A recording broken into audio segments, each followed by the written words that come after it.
there are two levels of learning. There's the superficial level of learning, which is called knowledge. So knowledge, I go to a yoga course, I learn Trikonasana has to be done this way. It's a knowledge, and then next day I can look at my notes and I see, okay, so it's sequential, it's time bound, and it's space bound, right? That's the superficial level of learning. For me, that's not learning at all. That's accumulating knowledge. It's linguistic.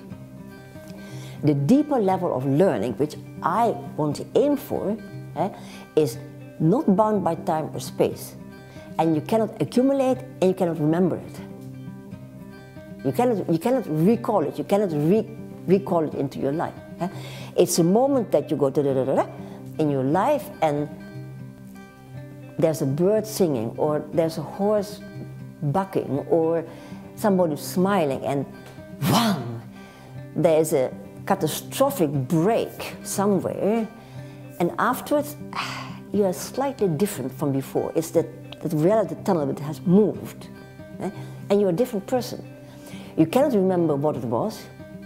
It's not in time, it's not sequential, it doesn't have to do with space, it's totally unrelated to anything, and you cannot put it down in words, you cannot describe it. You see? So I always say you can take a flower, and on a knowledge level, on a knowledge level, you can say, okay, the flower is pink, it has petals, it's called a rose, and you can make a lot of description. Or you can take the flower and stop the internal dialogue. Just look at the flower. So what Cassidy calls stopping the internal dialogue, Krishnamurti calls stopping the observer. So you only observe and nothing else.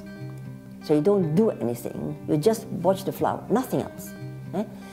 And then the flower will do something to you. And that's the moment of learning. You understand? So horses are great for that, because they have these moments of euphoria, that they are absolute grace in motion.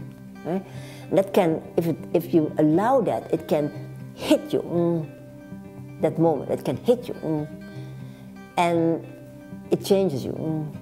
So transformation is when the outside world hits you and transforms you. But usually we do the other way around. Usually we live from inside out. That's why I say riding teachers, they want to do the horse. They don't want the horse to tell them, wow, life is great. You understand? Yoga teachers, they want to fix the student. The student wants to be fixed. That's not the point.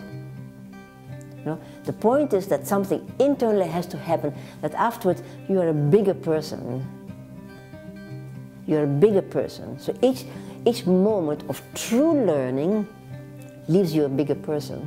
Not bigger in your head, not bigger egotistical-wise, but bigger in compassion, in love, in embracing the world.